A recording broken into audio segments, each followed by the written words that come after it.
प्यार में हुई गोलियों की तड़तड़ाहट। रात के 1:30 बजे का समय था। अचानक कमरे में गोली चलने की आवाज से प्रीति की आंखें खुल गई। उसने बिस्तर से उठकर तेजी से कमरे की लाइट जलाई तो देखा कि मोहल्ले का ही युवक स्वप्निल छत से कूदकर भाग रहा था, जबकि गली में अंकित खड़ा हुआ था। बिस्तर पर प्रीति का पति सुमेर सिंह उर्फ बॉबी के सिर से खून बह रहा था। इस दौरान प्रीति द्वारा शोर मचाए जाने पर मोहल्ले के कुछ लोग अपने घरों से निकलकर बॉबी के घर के आगे जमा हो गए। घटना की जानकारी होते ही लोगों ने पुलिस को सूचना दी। सूचना मिलते ही थाना सागंज के एसएचओ जसवीर सिंह सिरोही में पुलिस टीम के घटनास्थल पर पहुंच गए। पुलिस बॉबी को एसएन मेडिकल कॉलेज लेकर पहुंची, जहां उसकी मौत हो गई। आरोपी युवक की भागते समय कैप और बेल्ट गली में ही गिर गई थी। ये बात 27 अगस्त 2022 की है। यह घटना आगरा के थाना सागंज के प्रकाश नगर में आधी रात के बाद घटित हुई थी।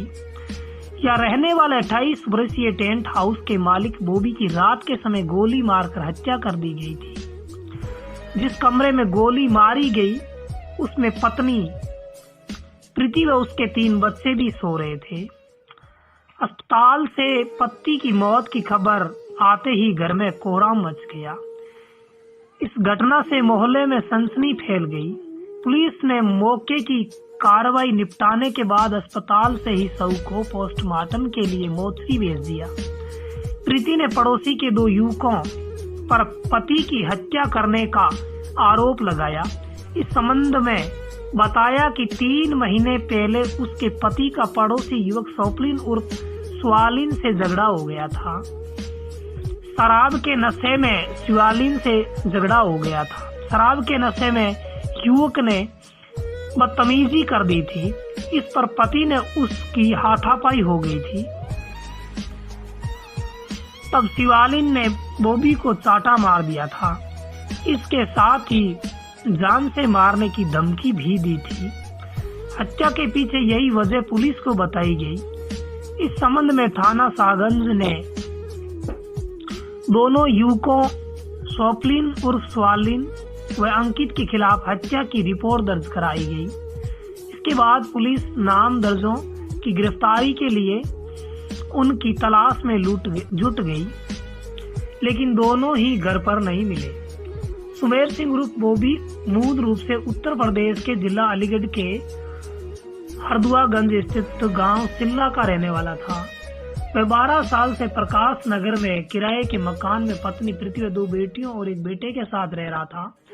घर वालों के अनुसार बॉबी पहले जूता कारखाने में काम किया करता था।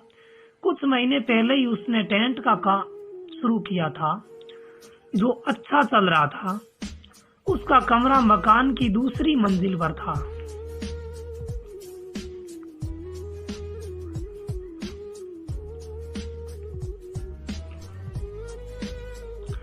घटना की जानकारी होते ही गांव सिल्ला से भी परिजन आगरा आ गए।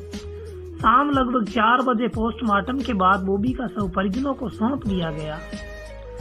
परिजन शव को रामनगर पुलिया पर ले आए। उन्होंने शव को सड़क पर रखकर जाम लगा दिया।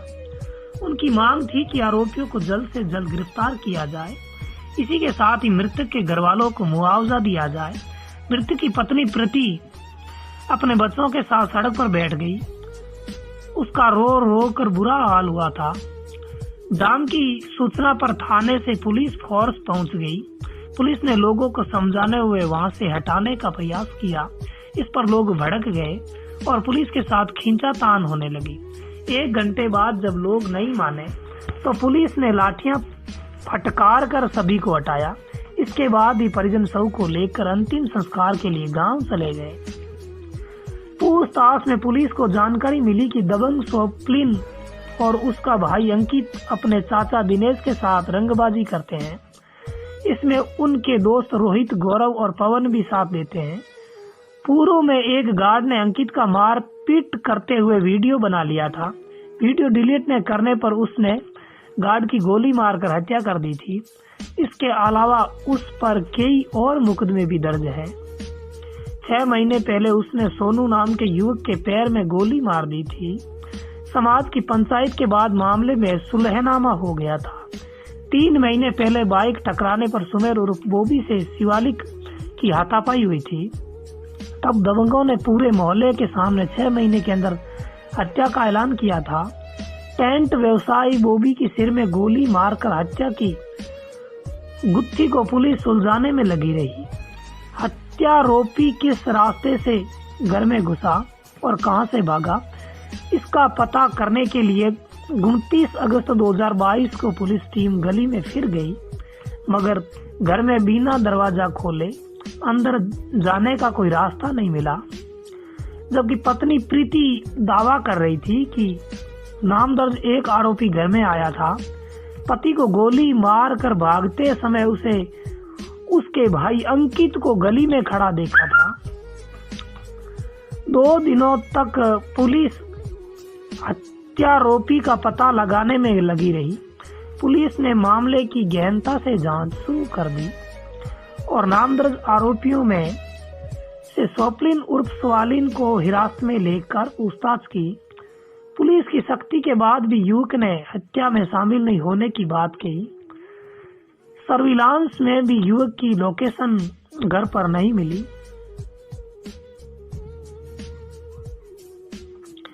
उसकी लोकेशन घर पर मिली थी। घटना वाली रात में घर पर न मिलने की बात पर उसने बताया कि जब मोहल्ले में ये बात फैली कि हत्या में न वह भाई अंकित ने की है, तो हम लोग डर गए और झूठे मामले में पकड़े जाने के डर से घर से भाग गए। इसके बाद पुलिस ने दोबारा से घटनास्थल का मुआयना करने का फैसला लिया। पुलिस ने देखा कि घर की छत पर कोई भी व्यक्ति बाहर से चढ़ कर या कहीं से फांद कर नहीं आ सकता। मकान में नीचे वाला मुख्य गेट खोल कर ही कोई व्यक्ति छत पर आ सकता था। इसका मतलब था कि नीचे का दरवाजा जानबूझकर छोड़ा गया था, हत्यारे के लिए खोला गया था। तभी हत्यारा सीढ़ियां चढ़कर छत पर पहुंचा था। इस पर पुलिस का शक गहरा गया। आसपास के लोगों से पूछताछ, सीसीटीवी फुटेज और सर्विलांस के आधार पर पुलिस को पुख्ता सबूत मिले। पुलिस को मुखबिर से जानकारी मिली कि टेंट व्यवसायी बॉबी के अंतिम संस्कार में उसका छोटा सगा भाई धीरज शामिल नहीं हुआ था। इस पर पुलिस का माथा ठनका। उसे लगा कि जरूर दाल में कुछ काला है। पुलिस गांव सिल्ला पहुंची और घर वालों से पूछताछ की। उन्होंने बताया कि धीरज नौकरी के सिलसिले में गुरुग्राम जाने को कहकर 26 अगस्त को घर से गया था। उसने बताया कि रास्ते में उसका एक्सीडेंट हो गया था।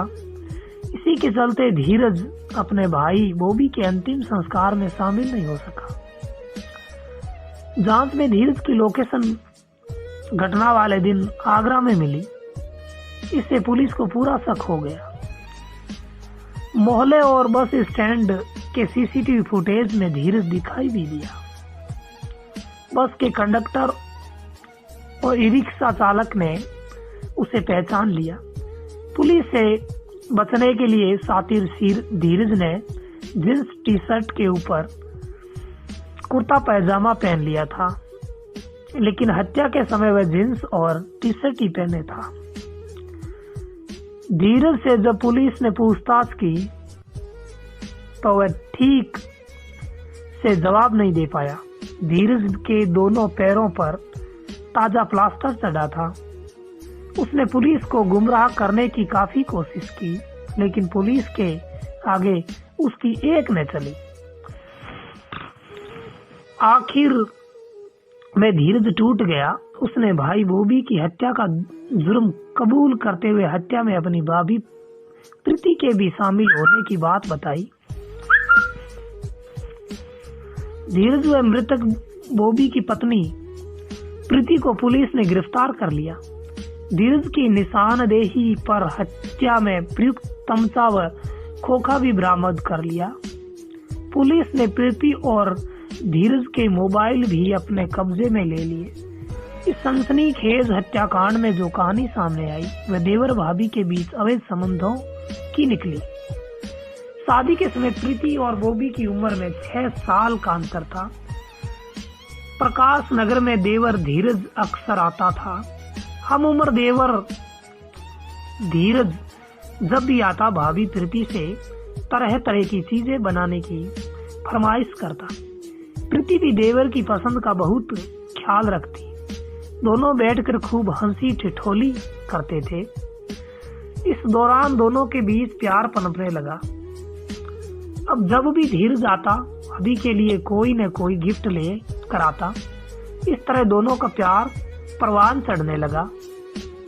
प्रीति बीच बीच में अपनी ससुराल सिल्ला भी बच्चों को लेकर घूम आती थी।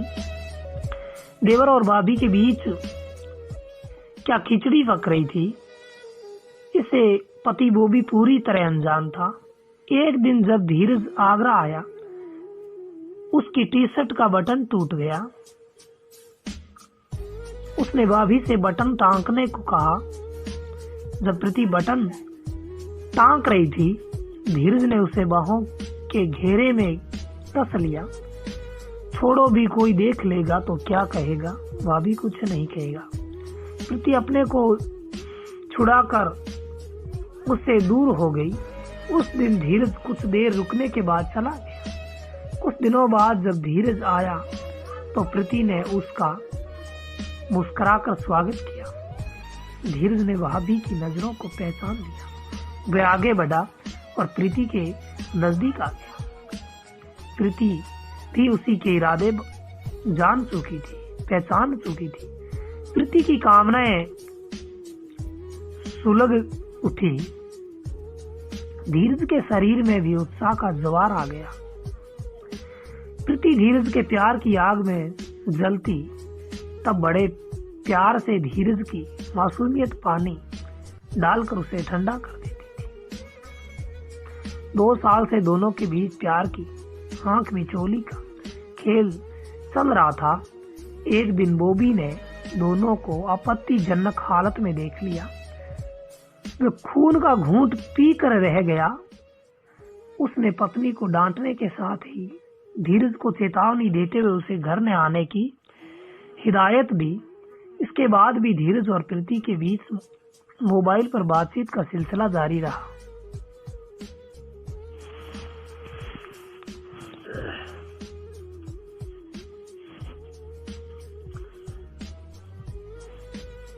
जब भी बॉबी काम धंधे की वजह से शहर से बाहर जाता, वे एक दिन पहले ही फोन पर धीरज को बता देती।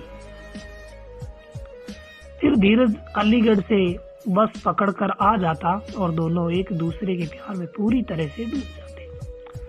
अब दोनों मिलने में बहुत होशियारी बरतते। पता नहीं कब बॉबी घर आ जाए और वे रंगे हाथों पकड़े जाए। घटना से कुछ दिन पहले जब धीरज प्रीति के बुलाने पर घर आया तो प्रीति ने धीरज से कहा, धीरज ऐसे कब तक हम लोग चोरी चोरी मिलते रहेंगे। रास्ते की दीवार को हमें हटा देना चाहिए। हमें इससे अच्छा मौका नहीं मिलेगा। बॉबी की मौत के बाद सब कुछ भी तुम्हारा हो जाएगा और मैं भी। तब दोनों ने साथ रहने और प्रॉपर्टी पर कब्जा करने के उद्देश्य से भाई बॉबी की हत्या की साजिश रची थी। मृतक सुमेर उर्फ बॉबी की हत्या के मामले में उसकी पत्नी प्रीति पुलिस को शुरुआत से ही गुमराह करती रही। इसके चलते प्रीति ने पड़ोस के 2 युवकों जिनसे 3 माह पहले विवाद हुआ था के खिलाफ पति की हत्या की रिपोर्ट दर्ज कराई थी। आरोपियों की गिरफ्तारी को लेकर उसने बच्चों के साथ सड़क पर धरना भी दिया, लेकिन सीसीटीवी कैमरों की तेज नजरों से प्रीति और प्रेमी देवर धीरज की कारगुजारी छिप न सकी। भाभी के प्रेम में पड़कर धीरज सगे रिश्ते को भी भूल गया। भाभी को अपना बना लेने की चाह में वह बड़े भाई बॉबी का कातिल बन गया। भाई की हत्या के लिए वह 26 अगस्त 2022 को बस से आगरा आया। वह दिन भर इधर उधर घूमता रहा। भाभी प्रीति ने उससे कहा कि वह रात को 1 बजे नीचे का गेट खोल देगी। योजना के अनुसार तय समय रात 1 बजे उसने दरवाजा खोल दिया। धीरज तमचा लेकर आया था और गेट खुला होने पर अंदर आ गया। जीना चढ़कर वह छत पर पहुंचा। उस समय कमरे में बच्चे और बॉबी गहरी नींद में सोए हुए थे। धीरज ने कमरे में जाकर भाई के सिर में गोली मार दी। गोली चलने की आवाज सुनकर मोहल्ले के लोग जाग गए। इस पर धीरज डिस्क की केबल से अपनी बेल्ट बांध कर छत से कूदा। डिस्क केबल टूट जाने से उसके दोनों पैरों की हड्डियां टूट गई। वह घसीटता हुआ वहां से किसी तरह भाग निकला। धीरज ने हमीद नगर पहुंचकर तमचा और खोखा छिपा दिया। भाभी प्रीति को फोन कर उसने भाई की मौत हो जाने की बात बताई। इसके बाद ई रिक्शा से वह बस स्टैंड पहुंचा और बस से अलीगढ़ चला गया। अलीगढ़ पहुंचकर उसने अपना इलाज कराया। दोनों पैरों की हड्डियां टूट जाने से उसे प्लास्टर कराना पड़ा। गली में जो बेल्ट और कैप मिला था वे धीरज के ही थे, जो केबल टूटने पर गली में गिर गए थे। पुलिस ने हत्याकांड का पर्दाफाश कर आरोपी देवर भाभी को जेल भेज दिया। प्रीति गिरफ्तारी के बाद अपने तीनों मासूम बच्चों का जीवन खराब होने की बात कहकर खूब रो रही थी। उसके गड़ियाली आंसू देख मोहल्ले के लोगों का दिल भी पसीज गया कि अब उसके छोटे बच्चों को या तो वे अपने साथ ले जेल ले जाएगी या किसी रिश्तेदार के पास रहेंगे। मृतक बॉबी का सालों की मेहनत से जमाया गया कारोबार भी पत्नी प्रीति के इसकी भेंट चढ़कर अब खत्म हो गया। प्रीति ने पति की हत्या में स्वप्निन उर्फ स्वालिन और अंकित नाम के जिन युवकों को नामजद किया, पुलिस की जांच में वे दोनों बेकसूर निकले। पुलिस द्वारा उन्हें क्लीन चिट दे दी गई। कहते हैं कि बुरे काम का बुरा नतीजा होता है। देवर और भाभी के नाजायज रिश्ते के चलते हत्या जैसा जघन्य अपराध कर प्रीति ने जहां अपना सुहाग उजाड़ा, वहीं 3 बच्चों से उनका बचपन भी छीन लिया। धन्यवाद। इस चैनल को सब्सक्राइब करो, इस वीडियो को लाइक करो।